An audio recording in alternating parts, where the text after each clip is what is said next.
Welcome back to On Deck Circle Podcast, brought to you by Fancy Six Pack. I am your happy host because it's actually sunny here in Boston, Massachusetts, with my very good friend, Mr. Jason Beckner. And you just said it's about to pour there. Is that true? That is true. I think with the recent news of the Bears moving to Indiana, there's obviously a glaring, I don't know about glaring, but there's a big, huge rain cloud over the city of Chicago right now. And it's more so, I think, because of the Bears moving to Indiana, but symbolic. Yeah, it's very symbolic. God is a Bears fan. I mean, is it the Pope is a Bears fan, so. All right. Before we go down the Catholic Church Avenue, we're gonna go to the cold open question of the week, so I do not get myself into trouble. My question is this, Jason. You don't strike me as this question is gonna really. I don't know what you're gonna say. You might not have an answer. You might have one. I want you to tell me the last fashion choice you've had to make, as in like you're in. So have you seen the John Travolta stuff? He just like started wearing a beret. No. So John Travolta, like within the last 3 weeks, just started wearing a beret every day. And so during the song, the intro, I want you to just look up John Travolta beret and just take a look for me. And I want you to tell me if there's been any sort of fashion choice that you've developed in your later 30s, like 30 to 35. All right. 3, 2, 1, go.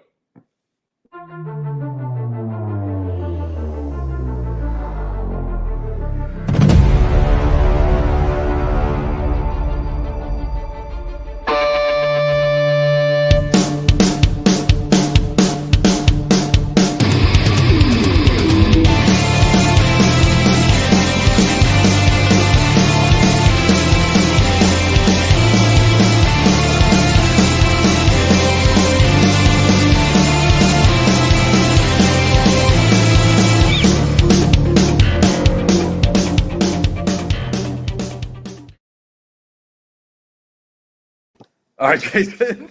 So I looked it up. It reminds me of like the Samuel Jackson or something with a backwards Kangol hat. Kind of the same vibe. Really funny actually, because it kind of it actually doesn't look that bad on him. He looks great. Yeah. Which I was kind of shocked when I saw the picture. I was like, holy shit, he actually doesn't look that bad in this beret. But he looks great. Yeah. Me personally, I don't know if I've ever had like, I think it was more of a phase. My late 20s, I did. Wait, where are your glasses, Jason? Oh, they're shit. Hold on. I'm also in charge of making sure you have your glasses on. Dude, where did I because that was kind of upstairs, actually. I don't know. Maybe when you're talking, I'll run and go get them. They're upstairs in the kitchen. But no, I do have I did have a small fashion phase. Late 20s, don't know why. Maybe because I was like, I had a girlfriend, so I didn't have to impress anybody. My girlfriend at the time, now wife. I donned a fedora, all black fedora. I was really feeling the Frank Sinatra vibes. I was in like I wore like a scarf and a fedora. With like obviously winter times. What's that? With a peacoat? Yeah. Absolutely. Yes, absolutely. It was a short-lived phase. I think it lasted all about one winter. But yeah, that's one of the only things I can say that fashion statements that I've made as like an ongoing in my life. And then later in life, actually, like, not like as a teenager where you're like, what? I love that. I was not expecting you to just come at me with fedora. You know what? I probably might even still have the fedora. If not, I can definitely find pictures. Yeah. There was a stretch in my late 20s where we were frequenting Vegas very frequently. It would be like every several months we were going to Vegas. Oh, wow. Yeah, I mean, it was crazy. I mean, it would have been like 2015. No. 2010, 2012, that time. I mean, they were giving away vacations to Vegas. I was going to Vegas for a weekend for like $300 for airfare and flight. So yeah, wow. And I have many pictures of me in a fedora in a pool in Vegas. Now I may have to find those for you. You do need to find those for me. So. Thank you very much, Jason.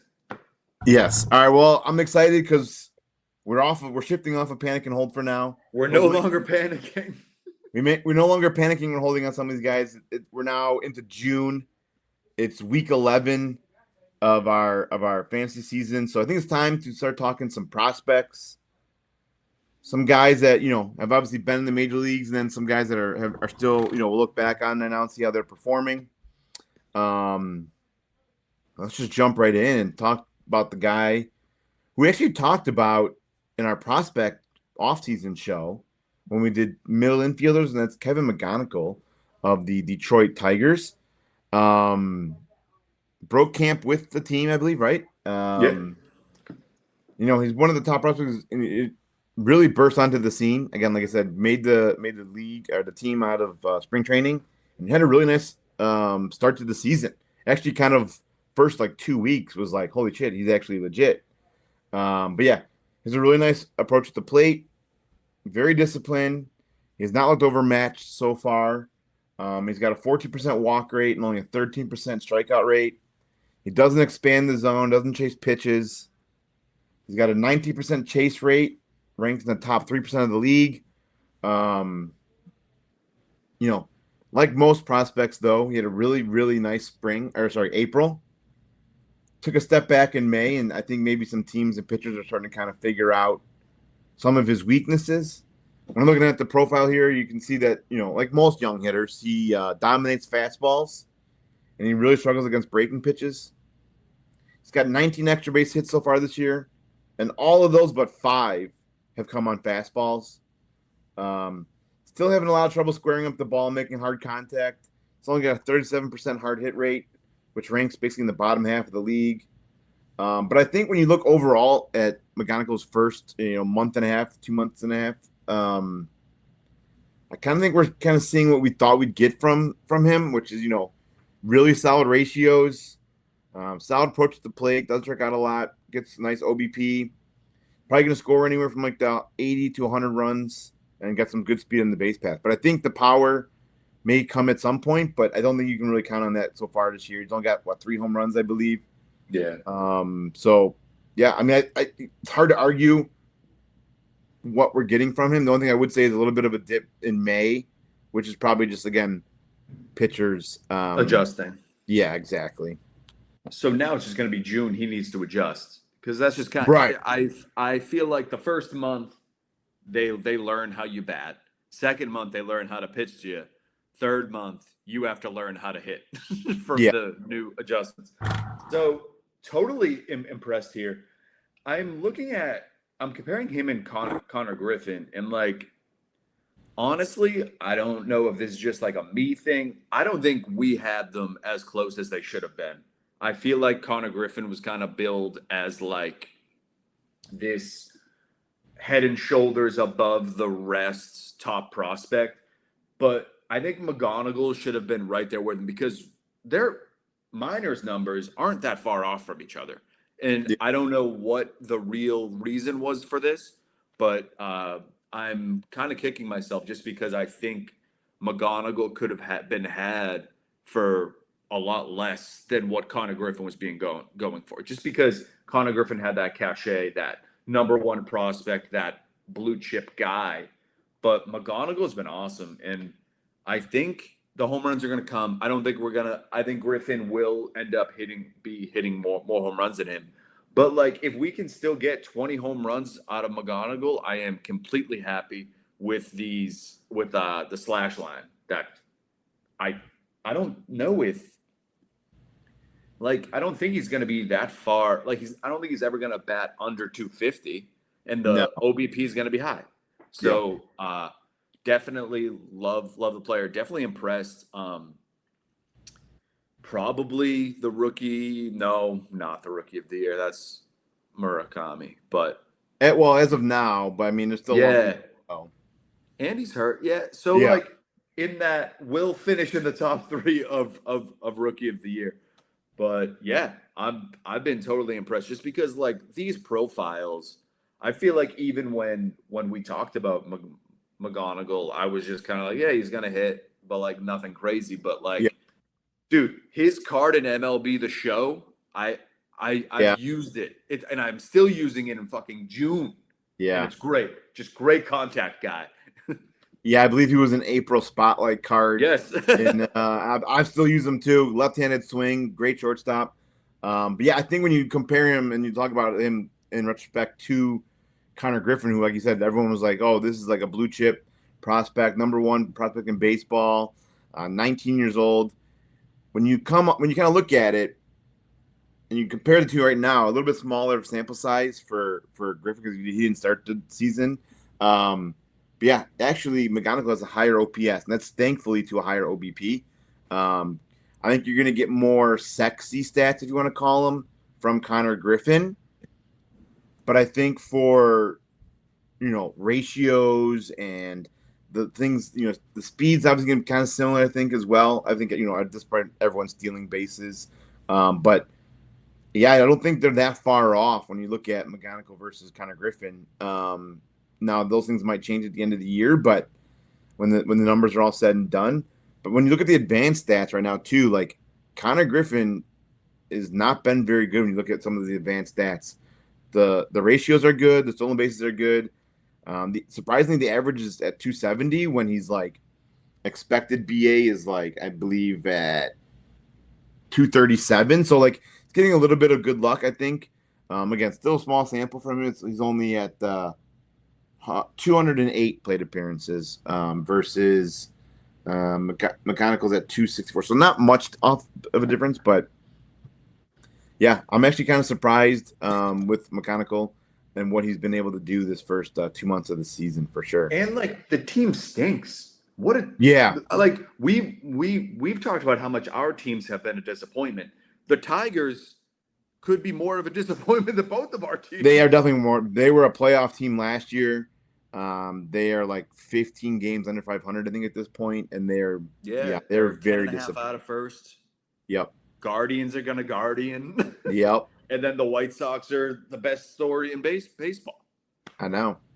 Yeah, McGonigle's doing this all on a lose, which obviously for a young hitter it's easier when you're trying to make your mark on a losing team, but he's proving all that, and I'm buying McGonigle on what he's been able to do this first 2 months for sure.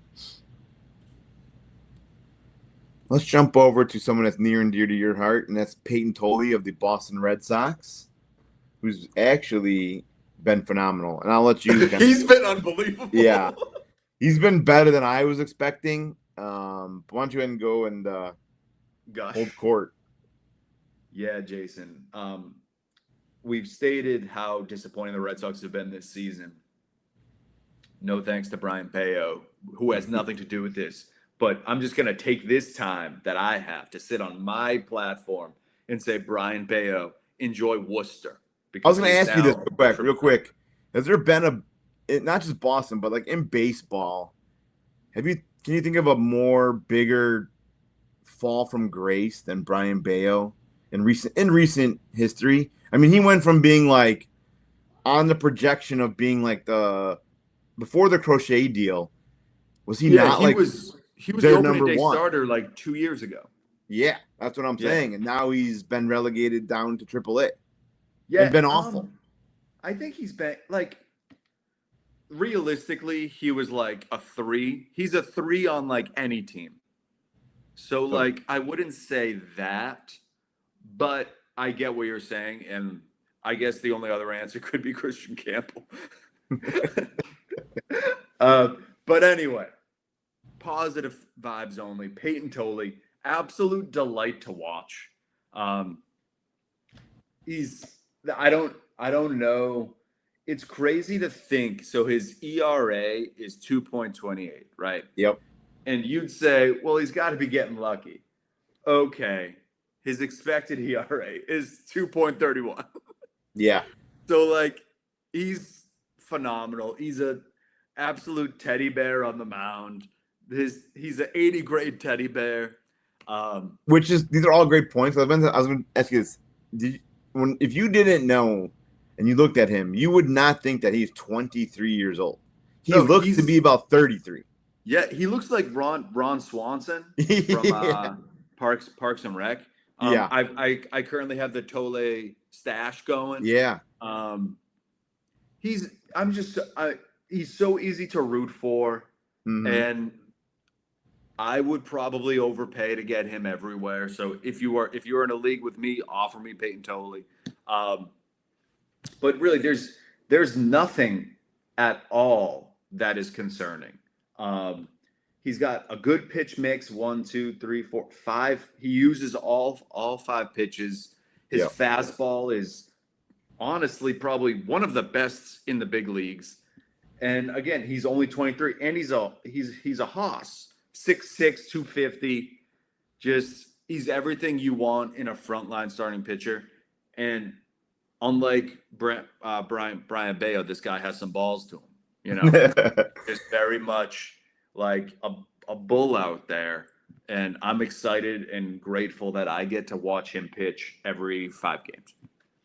Yeah, I mean, a bunch of good points there. I think the craziest thing to me is when you talk about the pitch mix, though, the one thing what I thought was shocking is, for me, he's basically using all like high velocity cut movement pitches. Right now, he's basically only throwing fastball, sinker, cutter, which, if you think about it, they're all just cut movement, or fastballs with tail on them. He is sprinkling in the occasional breaking ball, but the 3 pitches they throw in the most, he's throwing it those 3 basically 90% of the time. And not only that, but there's so much movement on those pitches that he's able to induce weak contact. His hard hit rate is way down. And he's had 8 starts this year. 5 of those 8 starts have been quality starts, and they would all be quality starts if he would have gone. The only 3 that weren't quality starts were because he went 4 2/3, 5 innings, and 5 innings, I think. But they were all. He's never given up more than 3 earned runs in a start of his 8 starts. You said it already. The xERA ranks 2nd behind only Mizorowski and Skeens. So the xERA is in line with his ERA. So it's not like he's not getting lucky. He's just been awesome, man. And the shocking thing to me is that he looks 30 and he's 23. So he's only going to continue to get better. He's lefty coming off the left side of the mound. So I mean he's just going to get hurt soon. But like, hey, it's just got to be baked in. What's funny is when we did our preseason starting pitchers, I overranked Payton Toile, but I might be right. Yeah, he's great. At the time, I think we were all like, oh, Payton Toile. I think you had him top 3 or something. Oh yeah, definitely. And we were like, I remember, I was like, that's very egregious and a very aggressive ranking. And now it's looking like it might be on right on par. And if you look at last year, right, the Red Sox brought up Early and Toile. And back in September, I was like, I think I'm Early better than Toile. Yeah. And it's so far early on this year, it's the opposite. Toile's been better than Early, but Early has not been bad. Yeah. And that's not taking anything away from Early. Early's been really good too. Toile's just been better and better results so far in this young season. For sure. But Toile, all in on the teddy bear for sure. Jump over to another guy here in the majors. It's I think these other guys have graduated now. I think they've all reached 150 plate appearances. But J.J. Wetherholt was one of my favorite prospects this year. And honestly, one of my favorite players from the 2024 class. I remember we talked, obviously, this offseason, we did the shortstop rankings. I think I had him in the top. He may have even been my number 1 shortstop prospect. And then even going back into the 2024 when we talked to FYPD, he was one of my top hitters, which is funny. Have you looked at? I know we're gonna talk about some FYPD stuff here in a little bit, but have you looked at the 2024 FYPD class? I have not. Go look up the top 15 picks from the 2024 class, and just take a little peek at that, and let me know what stands out in that. But last year in his first full season as a pro, Wetherholt was awesome. /306, 421, 510. So that ever sexy 3-4-5 line. He had 17 home runs, 23 stolen bases across the high minors last year. And then this year comes up, I believe same with McGonigle, made the team out of spring training for the Cardinals, if I'm mistaken. He's been just as good, if not, I'd actually say he'd probably be better than McGonigle in some retrospects, mostly the power ranking. But yeah, he's, according to Fangraphs, his 8 offensive WAR ranks 3rd amongst all rookies, behind only McGonigle and Munetaka Murakami. But yeah, he's got 14 multi-hit games this year, including a few 3-hit games. He looks all the part of the next great Cardinals prospects that they just continue to home grow. All right, Jason, we're going to play a little game here. Yeah. I've seen it on the internet. I'm just going to, because I'm looking at this. The class. This class, and we're just going to do a blind ranking. Okay. So you don't know who I'm going to say next. So we are 2024. Okay. Yep. We'll start with the consensus 1-1. Roki, where do you put him? 1 we were talking about this was like the FYPD rankings you're talking about? Correct. 2024? Yes. Yeah, I mean he's been miserable so far. A little bit better of late, but out of what? How many? So 5. I'll put him at 5. Okay. So because I know how stacked this class is. Yeah, it's crazy.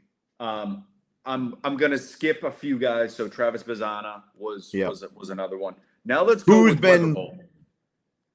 JJ Wetherholt, I will put 3. Okay, that was the consensus then too, so that's good. Okay, now I'm going further down the list. Trey Savage. Yeah. Shit. 4. Okay. Chase Burns. 2. Connor Griffin. Yeah, 1. Yeah. I was looking at that the other day. I was doing some research on a trade offer I'd gotten. I went back and looked at the 2024 class and just like this is the crazy. Kurtz. Yeah, Kurtz, dude. The first like 3, except for Christian Moore, he's a bum. Yeah, he's the only one that's been kind of missed. Which is funny because I think he probably would be awesome if the Angels knew how to handle their prospects and stop rushing them through their system. But yeah, I mean, if you look at the first like 20 picks, there's at least 10 to 12 fantasy relevant players, if not superstars. Will Wetherholt make an all-star team this season? Yeah, there's a good chance. Okay. Kurtz, yes. Yes. Connor Griffin, yes. Who was like 8th? Probably won't. But what was Connor Griffin? 9th overall in MLB? So, yeah. Burns, yes. Burns was, yes. He was like the 3rd overall pick, I believe. Yeah, that's crazy, man. This is nuts. The Trey Savage was a crazy one at the end. I was like, whoa. I know. All right. The 2024 class is awesome. JJ Wetherholt was part of it. And I remember at the time, I was very high on him. I want to say I even had him higher than Connor Griffin. You might have. Because at the time, I mean, let's be real. Let's be frank. Connor Griffin was not getting the healing he was getting up until about the end of 2025. He was just like, he's a decent prospect. And then all of a sudden he got pushed up to the number 1 prospect in baseball. And then the helium took over and it was crazy.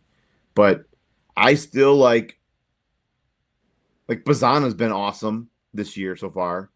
And he was the consensus 1-1 in the MLB draft.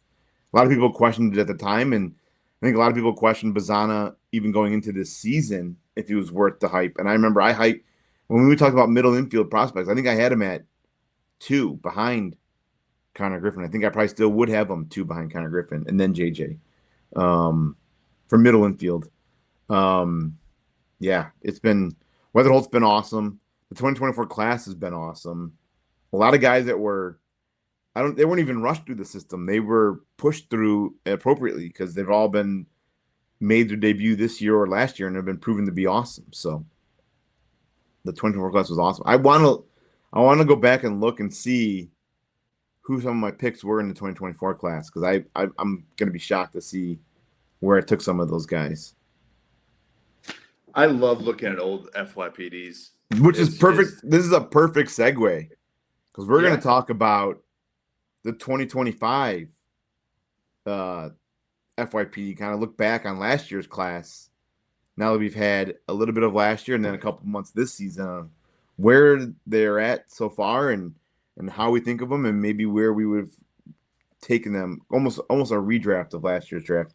Let's just kick it off right now with one that's very, very argumentative of who possibly could have been a 1-1 and may have been a 1-1 in a lot of teams. That's Cade Anderson of the Seattle Mariners. He's been wild. It's crazy. We all knew he was going to be good, right? Like there was, depending on your build and where you were at with your FYPD philosophy, there was times where he was definitely going 1-1 in the 2025 player draft, which is funny because some people had their FYPD draft as recently as like 3 months ago. Yeah. Some people do the FYPD, which I know we did our FYPD in like February. Yeah. I believe early March, something like that. But yeah, Cade's been awesome. I know you've been super high on him, so why don't you hold court on Cade Anderson? Man, I don't even like. He needs to stop wasting the bullets down in AA because he is just truly unbelievable. In 44 innings, he's given up 7 runs. That results in a ERA under 150. He's 4-0, 67 strikeouts, barely walking anybody. 67 strikeouts to 7 walks is nuts for a young pitcher. Yeah.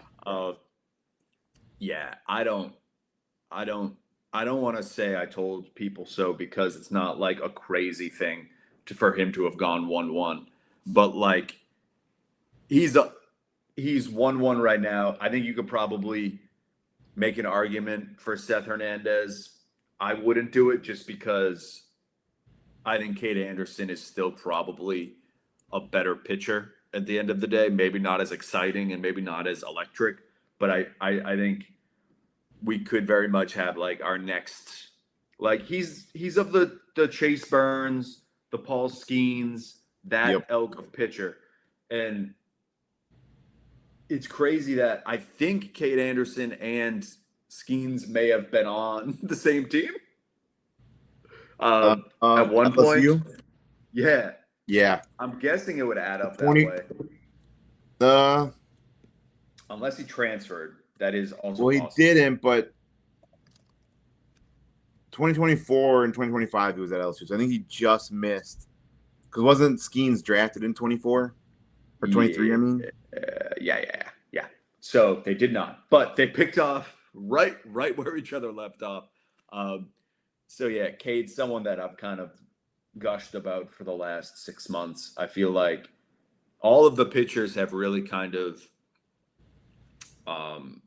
came through that we kind of have spoken about, except for one that we are going to talk about soon. But yeah, I'm excited about Cade. I'm excited just because we kind of we both enjoy the Mariners for some reason. Yeah.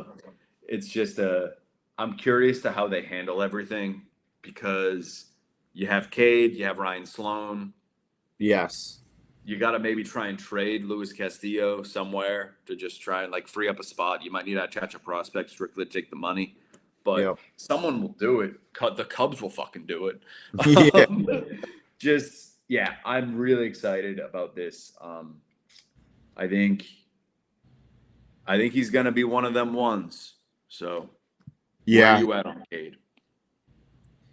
Yeah, no, he's a dog. He looks like, like you said, another generational pitchers, Skeens, Crochet, guys that were like, people forget that Crochet was drafted and then debuted that same year. Yep. And there's rumors now that Cade I wouldn't even say rumors anymore. He will debut this year. And it's just going to be when versus if. He's been awesome. The reason I think he's going to debut soon or at some point soon is they're not bumping him up to AAA, right? Like if they really want to see him progress, they would put him at AAA, but they don't even need to do that. There's a lot of times pitchers will jump, almost majority of the time pitchers will jump from AA right to the majors, just because AAA hitters are basically just bad MLB hitters. So you might as well just bump him up into the majors. Yeah. So he will be getting that call at some point soon. But yeah, another example of the Mariners just continuing to get richer on the pitching side of things. You mentioned it before, Ryan Sloan, who basically is the top pitching prospect behind Cade, and they're both on the Mariners. They know how to identify and develop pitching talent, and he looks to be the next. You know, when you look at some of these guys that we've seen now, like whether it be George Kirby or is it Michael Young? What's the other guy? Bryce Miller. Yeah, Bryce Miller. Those guys may be looking over their shoulders soon, because both, Cade could be making a move here. Castillo will be gone at some point. Again, he looks bad, so I think they would love to trade him, but nobody really probably wants him. So, Cade Anderson's awesome. He would probably not be my 1-1 still. I think I still go Murakami 1-1 at this point. But he would be 1-2 or 1-3 for sure. And he was. Oh, I wanted to look up. We have the ability to see. You took him in our joint Dynasty league, right? Yep. Like 1-2 or 1-3. Yeah, I think it was 2. Could have been 3. But yeah, he's still my 1-2. Possibly. Yeah, but definitely over Amai at this point, because the argument was Amai. That was kind of the thing. And Amai did go 1-1 in our league, our joint league. So then you got Cade at 1-2. Went 9th or something. I got Murakami at 7th, and I was dumbfounded. Yeah. Not to take victory laps now. It's only been a couple months of their careers, but the fact that Murakami fell to me at 7 is criminal at this point. So let's just continue on that class again. Cade Anderson. We'll go with the 1-1 of last year, who obviously a lot of people were down on. That's Eli Willlets. Nationals took him 1-1 in the MLB draft. He's actually quietly been really good. He's been awesome. He's actually showing out to be exactly what we thought he was going to be and what the Nationals thought they were getting. As an 18-year-old right now in single A, slashing .292, .410, .472.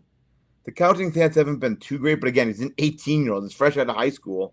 He's got 5 home runs, 43 runs scored, 35 RBIs, and he's even got 28 stolen bases in only 44 games. Now, again, this is low A, so it's around that same competition. We're talking about 18, 19-year-olds. But yeah, I mean, he's got a 141 WRC plus, which ranks top 75 in all of minor leaguers, not just single A. All minor leaguers is 141 WRC plus ranks in top 75 of all hitters in the minor leagues. So for all those naysayers in question the Willlets pick at 1-1, right now he's starting to prove that he might be worth that 1-1. Loving to see that he comes out and just doesn't struggle. Super pumped to see what he can continue to do. I'd love to see him get bumped up here. If not the end of this year, for sure next year. I'd love to see what he continue to develop. Yeah, this is one of those cases where you need to just believe the MLB evaluators, because it's they won't just pick 1-1 for no. And the Nationals are pretty smart org. I don't want to get ahead of myself, but these numbers eerily similar to one Bobby Witt Jr. And I think that's what you wish upon here is Bobby Witt. Honestly, the 5 homers, a lot more than I anticipated. I didn't really see the true power there. The stolen bases don't really matter in single A, right? Because everyone's stealing bags. But honestly, man, I think this could be someone that you try and go get now, because this time next season, he might be a top 5 prospect in all of baseball. I don't know. I'm very excited about Eli Willlets, and I think a lot of people are gonna regret not picking him in their FYPDs. And I think in 2 years, when we look back at this FYPD, we're gonna do that blind ranking, and Eli Willlets could be the number 1 there. I would not be surprised if he surpasses all of them. But we'll see. Yeah, he's been awesome. I briefly went back and looked at our, the the quickest I could look back was to our joint one because it's on a Google spreadsheet. But Eli Willlets fell to the 8th overall pick in our first FYPD last year. So not even last year, 3 months ago, he fell into our March 1-8. He fell as in the first overall pick. So he's proving to be that he was worth it. He looks to be, like you said, a very productive hitter going forward. And I'd love to see if he can continue to develop and see what it becomes. Well, let's round it out here. Someone else from last year's draft that maybe not so much on the buy side, and someone that we were both high on. I remember you were touting him as basically, aside from Cade, your second favorite pitching prospect. That's Kyson Witherspoon of the Red Sox. Yeah. If he wasn't on the Red Sox, maybe he wouldn't have been my second favorite. Sure. But this is actually going to be a buy for me. Because from everything I've read, from people that are smarter than me, people that I trust, that report on the Red Sox, tweet about the Red Sox, cover the Red Sox, all of that, they kind of just like tore everything down that Witherspoon was doing. And if you look at his more recent starts, so essentially his ERA is 5.55. Great, amazing, sick. Now he's got 36 strikeouts. He's still only in high A. And usually for a college pitcher, that's kind of odd to start you off in high A at the beginning of the next season. Yeah. So that's almost kind of reaffirms to me that they're more so tweaking him as opposed to letting him pitch. So if you look at his last start, was on May 31st. He went 5 innings, gave up 3 hits, no runs, 4 strikeouts. The start before that went 4 innings, 1 run, 6 strikeouts. So I think we're just starting to see the changes be fully implemented here. Mm-hmm. I would not be surprised if we see a Witherspoon promotion within the next 2 weeks. And he'll join Kyson, who is someone that we've actually talked about a lot as well, in Double-A, and hopefully he's in Double-A while I'm at a Portland Sea Dogs game in early July, late June. So this is someone I am definitely trying to buy. I think like he's still only 21. I think they're just kind of reworking him, showing him how to, because if you're a good enough pitcher in college, you can kind of just get by with the stuff. I think right now we just kind of teach him how to pitch as opposed to throwing, as we've kind of discussed before. But still in on Kyson, maybe a little bit less. Obviously would not pick him in the top 5 or wherever I was saying. But I'm still in. Yeah. Right now the biggest thing with him, like I said, he's the command. The command's bad. His K per 9, or sorry, his walk per 9 is up to 5.5. And then not only that, when the guys are getting on, he's not stranding them. He's actually giving up home runs. It's small sample, right? It's only 35 innings, but his home run, the fly ball rate's at 70% right now. So he's walking guys and then giving up long balls, which is never a good success for your starting pitcher. But like I said, if you think, and you've heard that, they're working on what he's doing, I definitely still in on him. I think it could be a very good buy low opportunity, especially because it's only 35 innings into his professional career. I mean, I know he did start at Oklahoma, I believe. So he's still a very good, capable pitcher, and I think we could, like I said, if you can buy him now before he gets promoted, I think that'd be huge. Because if the owner sees that he gets promoted to Double-A, and now somebody's performing well, his price tag is gonna go back up. Right now, it probably is even just with him being probably drafted in your FYPD 3 months ago, he probably still has the lowest his cost will be right now. Yeah, for sure. Unless, of course, he continues to fall downward spiral, then it'll get worse. But yeah, I think it's a good call. Very good buy low opportunity for a top 15 pick in last year's MLB draft. Yeah. So obviously the Red Sox, they have a pretty strong pitching development.